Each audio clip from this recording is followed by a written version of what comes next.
नमस्कार. व्हिडिओमध्ये आपलं स्वागत आहे.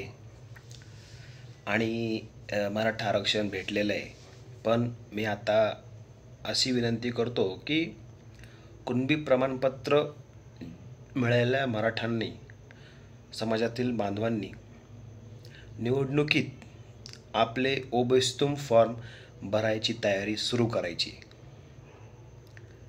मग काय होईल?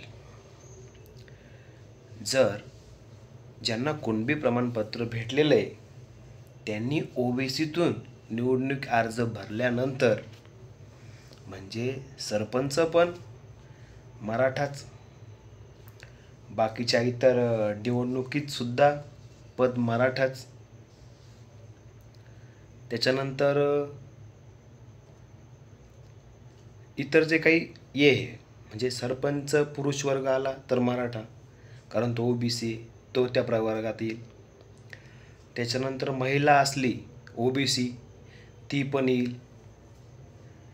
म्हणजे सरपंच पद 20 वर्ष एकाच घरात, असा डाव होऊ शकतो. पाटलांनी जे काही केलंय ते उगीच नाही केलं माय, एकदम विचारपूर्वक या गोष्टीचा अभ्यास केलेला आहे.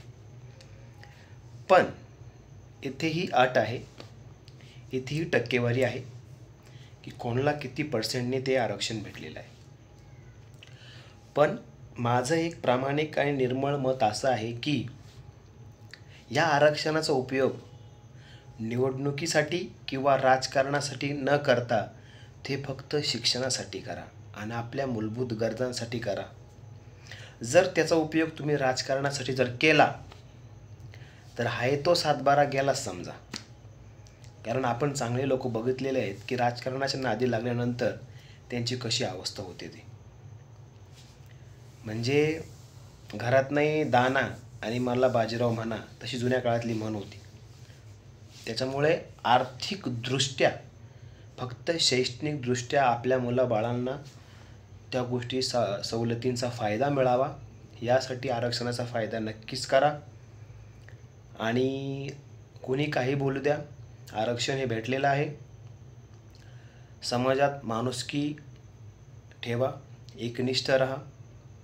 त्याचबरोबर जे काही अफवा पसरतात की आरक्षण नाही भेटलं हे ते, त्याच्यावर काहीच विश्वास नका ठेवू. हैदराबाद गॅजेट लागू झालेलं आहे, म्हणजे लागू होईल यात मात्र काही शंका नाही आहे, कारण लढा हा संघर्षातून आलेला आहे.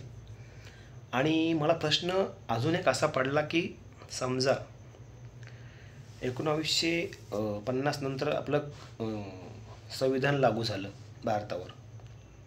मग ज्यावेळेस छत्रपती शिवाजी महाराज होते त्यावेळेस ते लढाया जिंकत होते.